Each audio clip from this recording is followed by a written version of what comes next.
Hello. This is Elizabeth Griffin, the Black Romance Writer, and welcome back to my channel. If you haven't subscribed, if you're not following me, please take a moment and do so. And definitely hit the notification bell so that anytime, and I do mean anytime, that I upload a video, you will be the first to know about it. Today, we are going to talk about how to write a sexy scene. This topic was written about by Thea Devine, and you can find the entire article or chapter in How to Write a Romance for the New Market and Get It Published by Catherine Folk. Thea Devine begins her chapter by saying this: writing about sex is hot, hard, and sweaty work, and writing about it, or in doing it, the secret to good sex is conflict, motivation, tension, and explosion. Do you believe these words? Do you believe the intro to this article? I think sex, good sex, is definitely made more enjoyable and more believable when you, the reader, are invested in the characters, and when you, the writer, are invested in developing three-dimensional, complex human beings and telling their love story and showing how they meet, fall in love, have all types of confusion and tension, and then at the end have their happily ever after or their happy for now. Thea Devine goes on to say that romances as we write them today contain a certain structure or framework, as I prefer to call it. A, get the characters together. B, define the conflict that pushes them apart. And C, give them baggage to create complications.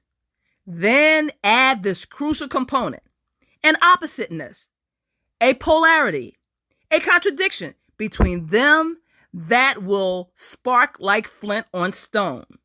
Immovable object versus irresistible force.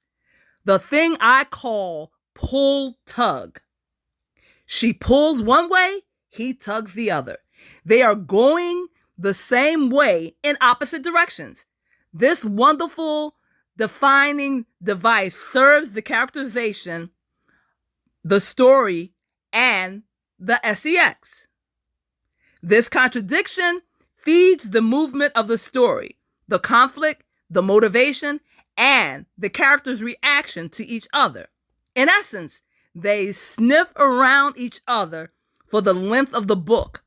And when they finally come together, they are Adam and Eve, the only people in the world who ever discovered sex. I do believe in opposites attract, and I do believe that will create a type of tension. If you have a person that is extremely neat and a person that is sloppy, like in The Odd Couple, you will have certain moments where they are pushing and pulling against each other because they don't see things in the same light. And you can explore that tension in all kinds of ways. As I said, in opposites attract, or The Odd Couple, or the person that is very neat dealing with a person that is sloppy, that can be very entertaining. For those of you who may have watched Grey's Anatomy in the first and second season, and you are familiar with Burt Preston and Christina, you will know that Christina was extremely sloppy and that she was the type of woman, she was beautiful at her job. She was a beautiful surgeon, talented, but her personal life was a mess. And she was the type of woman that would buy new underwear every day because she didn't have the time to wash and do laundry. Whereas Bert was very neat and very orderly, and he had a way of, in his personal life, he had a collection of music. I believe they were CDs, and he had them alphabetized, and he used the library old filing system. And so you got to see a lot of comedic moments between the two, because when Burke Preston first went to her apartment, it was a mess. There were clothes strewn all over the place. You couldn't even see the floor. It was a hot mess. But you got to see another side of Christina. You got to see that she was a beautiful, brilliant surgeon. But as far as housekeeping and that type of cleanliness, she was not good. So I do agree with this author that you need tension. And one way to encourage or foster tension is by having opposites attract. I do also believe that you could have personality traits that will offer a opposite type of effect. You could have someone that is very introverted and very shy, and yet they are attracted to someone who's an extrovert. Now, how are these two people going to get along? Because they are obviously opposites in this respect. And that would make for an interesting read.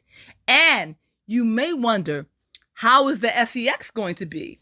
Because she could be inhibited and shy, where he is an extrovert and willing to try and do different things. And encouraging her to participate in the type of sexual activity he likes can create a very sexy read. The author of this article, Thea Devine, also says you want to make your love scenes as intimate as possible. Use pronouns. No one will forget who is making love. Don't use negative visual images. She is not on fire. He does not impale her with his molten rod. Oh, wow. I haven't seen that type of writing in a while, where they use certain words to describe the sexual body parts of the opposite sex. The author goes on to say, show all facets of their sensuality, what they do for each other as well as to each other, and not necessarily during sex. Whenever I'm writing a love scene, I like to use or think of the five senses. And when I create these scenes, I'm thinking about, what do my characters see? What do they feel? What do they smell? What do they taste? And what do they hear? And if I keep these five senses in mind at all times, I can create a scene that the reader can hear, feel, see, taste, and smell. So I suggest that as you write your scenes, keep these things in mind. And when you're writing your story in general, think about all the things that are going on around you. The visual, the audio, the smell, or the oral factor, I think you say. Keep of all those things in mind when you're writing. Thea Devine also says, make your heroine active. Things don't happen to her. They happen because she wants them to. The reader must always feel the heroine has some control and that she is a participant and not an object. Find new ways to express and articulate what your characters are doing in bed. Don't resort to the cliche phrasing or describe the act bluntly.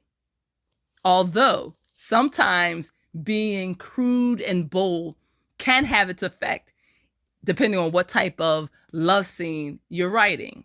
If you're writing erotica, you may want to be a little bold and direct and descriptive in that sense. When you're writing these sexy scenes, focus on foreplay. You have to dig into yourself and imagine what it looks like and feels like. Then describe it. Thea Devine suggests that the way you write sex scenes comes out of who you are and what turns you on, what you like to do, to watch, to try, and what you fantasize about, what you see on TV, in the movies, or in magazines. These, I do think, are good factual points. We do write what we like to see and experience. And we do write about our private fantasies. And you can use all of these to create memorable love scenes in your stories. But the key to tapping into this is to not inhibit yourself. Write freely. Don't censor what you want to put on paper. Just flow and let it come out of you. And that way you may get something original, unique, and you hadn't thought of. So do not inhibit yourself when you write, because the only person that is privy to your writing at this moment is you. So you can be very free about your thoughts, about what you see, about what you think, and about what you desire in a sexual theme. Now, I find the author's final comments interesting and a different perspective. She says, "Finally, it occurs to me that the book itself is a sex act. You have endless foreplay, climax after climax, and in the end, real satisfaction. And you, the author, it is your job to seduce your reader through this act, using great protagonists, a page-turning story, and most importantly, well-written, well-motivated, heart-stopping sex." Now I ask you, do you agree with this author, Thea Devine? Do you think that her advice is useful? If so, please leave comments below and let me know what you think of this particular chapter in the book, How to Write a Romance for the New Market and Get It Published by Catherine Falk.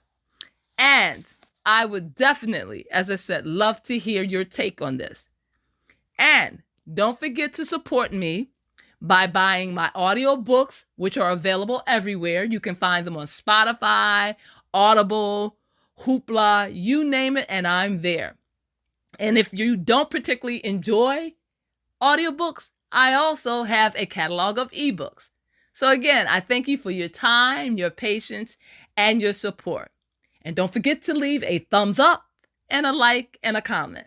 And until next time, I'm wishing you happy writing and happy Valentine's Day. And take care. Bye-bye.